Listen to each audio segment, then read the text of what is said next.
Hi friends, ఈ పండుగ రోజున మన 4వ రోజు ఓటింగ్ అనేది చూద్దాము. ఈ ఓటింగ్లో నిన్న గేమ్ తోటి కొంచెం చేంజెస్ అది వచ్చినాయి. కొంచెం 1-2% ఓటింగ్ పెరిగినాయి, చేంజెస్ కూడా వచ్చేసినాయి. మరి వీళ్ళ ఆట అనేది వీడి మీద ప్రభావం చూపించిందా అంటే పెద్దగా ఫస్ట్ ప్లేస్లో ఉండేవాళ్ళు కూడా పెద్ద ఓటింగ్ అనేది ఏం లేదు. ఓకే, బాగానే ఉంది, గేమ్ అయితే బాగా ఆడారు. ఓటింగ్ చేంజెస్ అనేది ఏం చూద్దాము. ఫస్ట్ ప్లేస్లో ఎప్పటిలాగానే సంజన కొనసాగుతూ ఉంది. నిన్న గేమ్ బాగా ఆడింది. ఇమ్మానుయల్ అయితే మమ్మీ మమ్మీ అని పట్టేసుకొని వదలలేదు గేమ్లో. పడుకో మమ్మీ పడుకో, నీకెందుకు మమ్మీ అంటే అక్కడ ఎంటర్టైన్మెంట్ పడింది. గేమ్ కూడా బాగా ఆడారు. తన వంతు కృషి అయితే సంజన గారు బాగానే ఆట ఆడుతున్నారు. ఓకే, ఫస్ట్ ప్లేస్లో ఉంది. సెకండ్ వచ్చి ఫ్లోరా గారు ఏంటి లక్కీ లేడీ అని బాగా బయట అలచల్ చేస్తూ ఉంది. ఎందుకంటే రామువాడు నామినేషన్ టైంలో రామువాడు బ్యాచ్లో ఉంది. అప్పుడు వాళ్ళు చాలా గెలిచారు, ఎక్కువ నామినేషన్లు కూడా వాళ్ళే చేశారు. నెక్స్ట్ వచ్చి నిన్న ఇమ్మానుయల్ బ్యాచ్లో ఉంది, రెడ్ టీంలో, అప్పుడు గెలిచింది. నిన్న టైల్ టీంలో ఉంది, అప్పుడు గెలిచారు. వీడు ఖచ్చితంగా లక్కలేడీ అయింది వాళ్ళకి. ఫ్లోరా గారు అయితే సెకండ్ పొజిషన్లో ఉంది. పైగా నామినేషన్లో కూడా తన వంతు పాయింట్లు పెడుతుంది. తన గేమ్ బాగా ఇస్తుంది. నేను బాగా ఆడింది, అన్నింటిలో కూడా బాగానే ఉంది. కాకపోతే భాష అర్థం కాకే మాట్లాడలేదేమో నేను అనుకుంటున్నాను. పర్లేదు, ఫస్ట్ సెకండ్ వీక్ అంటే కూడా ఇంప్రూవ్మెంట్ పర్లేదు, బాగానే ఉంది. సెకండ్ పొజిషన్లో ఉంది.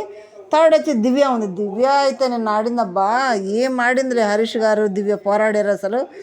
హరీష్ గారు అయితే పాపం దివ్యని కాళ్ళు పుట్టుకొని ఆపుతున్నాడు, చేయి పుట్టుకొని ఆపుతున్నాడు. ఏమన్నా ఆగుతుందా, చాలా బాగా ఆడుతుంది. అయితే భారీ డైలాగులు ఇచ్చి పడేస్తుంది, బాగా ఆడుతుంది. మరి దివ్య అయితే తన తోపు అన్నట్టు బాగా ఆడేస్తుంది. అయితే సింపతి కూడా ఒకటి క్రియేట్ అవుద్ది దివ్యకి. ఎందుకంటే పాపం ఉదయం స్టవ్ ఆన్ చేసిన దగ్గర నుంచి ఈవినింగ్ ఆపేంతవరకు వండుతూనే నిలబడే ఉండేది. పాపం అనిపిస్తుంది, నిలబడే ఉండేది. భరణి వాళ్ళు కూడా మాట్లాడుకున్నారు, అరే నిలబడి ఒక్కతే వండుతుంది, ఉదయం సాయంత్రం వరకు వండుతూనే ఉంది. డెమాన్ కెప్టెన్ ఎవరినన్నా అసిస్టెంట్ అని పెడితే బాగుండని ఇమ్మానుయల్ భరణి గారు కూడా మాట్లాడుకున్నారు. ఈ విధంగా దివ్య కూడా కొంత సింపతి అయితే వర్కౌట్ అవుద్ది. మామూలు విషయం కాదు, నిలబడి పొద్దున్న సాయంత్రం వరకు వండటం, బయట సుగు లేకుండా వండుతుంది అని వాళ్ళందరూ బాధపడుతున్నారు మన దివ్య గురించి మాట్లాడుకొని. అప్పుడు ఈ విధంగా కూడా సింపతి కొంత వర్కౌట్ అవుద్ది. గేమ్లో కూడా బాగా ఆడుతుంది. నెక్స్ట్ ఫోర్త్ వచ్చి రీతు ఉంది. రీతు అబ్బా, ఏ ఆట అయినా సరే భలే 100% ఎఫర్ట్ పెట్టి ఆడుతుంది. వెనక్క తగ్గే పని లేదు అసలు. ఏ గేమ్ అయినా సరే, ఏదైనా సరే, మగలేదు ఆడలేదు, పట్టి కింద పడుకోబెడుతుంది అంతే. మొన్న స్క్వైర్ని పగలగొట్టేదంటే రాముని బట్టి కింద బట్టి లేకల రాము. నెక్స్ట్ నిన్న శ్రీజాని పట్టు పడుకోబెట్టిందంటే శ్రీజ లేవల. గేమ్లో అయితే రీతు ఇచ్చి పడేస్తుంది. తర్వాత ఇప్పుడు ఈ గేమ్ గోల్లో ఏమో కంటెంట్ అయితే మన ఐటు కాంట్రాక్ట్లో తినిపించుకోవడాలు అయ్యి డెమాన్ దగ్గర నుంచి కట్ అయిపోయినాయి. మరి వాళ్ళ మమ్మీ దగ్గర లెటర్ రావడం వల్ల నాకు సార్ గద్దెచ్చడం వల్ల మరి ఇవైతే కట్ అయిపోయింది. ఆ ట్రాక్లు అయితే కట్ అయిపోయినట్టు నాకు అనిపిస్తుంది. ఫ్రెండ్షిప్గానే ఉంటున్నారు. ఇట్లా కొనసాగితే రీతు ఇంకా చాలా వారాలు ఉంటుంది. టాప్ 5 కూడా ఉండొచ్చు. చాలా బాగా ఆడుతుంది. 4th పొజిషన్లో ఉంది. 5th 6th వచ్చి శ్రీజ హరీష్ ఉన్నారు. శ్రీజ అయితే పాప నిన్న చాలా బాగా ఆడింది. ప్రోమోలో కూడా చాలా బాగా ఆడుతుంది. నెక్స్ట్ వీడియో ప్రోమోల గురించి పెట్టుకుందాం మనం. ఇది ఓన్లీ ఓటింగ్ మాత్రమే. శ్రీజ అయితే చాలా బాగా ఇస్తుంది ఆట. ఎందుకంటే ఈ ఆటను బట్టన్నా ఓటింగ్ మారుద్దా అనుకుంటే ఏమో చూడాలి. ఎందుకంటే ఇంతకుముందు అన్ని మైనస్లో ఉన్నాయి. హరీష్ గారికి కానీ శ్రీజకి కానీ మైనస్లే ఉన్నాయి. ఈ ఆటల వల్ల కొంత ఎఫెక్ట్ అయిందంటే కొంత ఓటింగ్ అయితే పడింది. ఇన్నిసార్లు కూడా నామినేషన్లోకి శ్రీజ రాలేదు కాబట్టి ఇది ఫస్ట్ టైం రావటం కాబట్టి మరి తన ఫ్యాన్ బేస్ ఎంతవరకు ఉందనేది ఈ మాత్రం ఓటింగ్ పడుతుంది.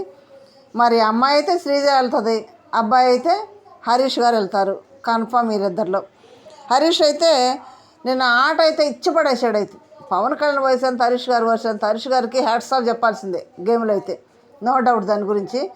నిన్న సంజన గారు కూడా వెళ్ళి చాలాసేపు కూర్చొని మాట్లాడటం, సంజన గారు మీతో నాకు నచ్చినాయని చాలా మైనస్ పాయింట్లు తనకు చెప్పటం, షార్ట్అవుట్ చేసుకోవటం. మరి సంజన పద్దాక ఎందుకు హరీష్ గారి దగ్గరికి వెళ్ళి నీతో మాట్లాడాలంట మాట్లాడాలంత కాబట్టి కూర్చోబెట్టి మైనస్లో చెప్పేశాడు. ఓకే థ్యాంక్ యూ అనుకున్నారు, బాగా ఫ్రెండ్లీ అయిపోయారు. మరి అట్లా సైలెంట్గా కూర్చోవటం, ఏమైనా ఏం మాట్లాడుకుంటాయి కొంత మైనస్లే హరీష్ గారికి. మైనస్లు ఉన్నా నిన్న ఆటతోటి అయితే మాత్రం చాలా బాగా ఆడారు. మరి తన వంతు కృషి అయితే తన వయసుకు మించి ఎఫర్ట్ బాగా పెట్టారు. మరి దాన్ని బట్టే ఉన్న ఓటింగ్ పెరుగుద్దా అంటే చూడాలి. ఈరోజే కదా, మరి రేపెల్లుని కూడా చూసి మనం ఓటింగ్ డిసైడ్ చేద్దాం. అమ్మాయి అయితే మాత్రం శ్రీజ వెళ్తుంది, అబ్బాయి అయితే హరీష్ గారు వెళ్తారు. మీకేమనిపిస్తుంది? మీకు ఇష్టమైన కంటెస్టెంట్ ఎవరు? మీరు ఎవరు కోటేస్తున్నారు కూడా నాకు కొంచెం కామెంట్ పెట్టి తెలియజేయండి. పండగ లైక్ చేయండి, షేర్ చేయండి, సబ్స్క్రైబ్ చేయండి. Thank you.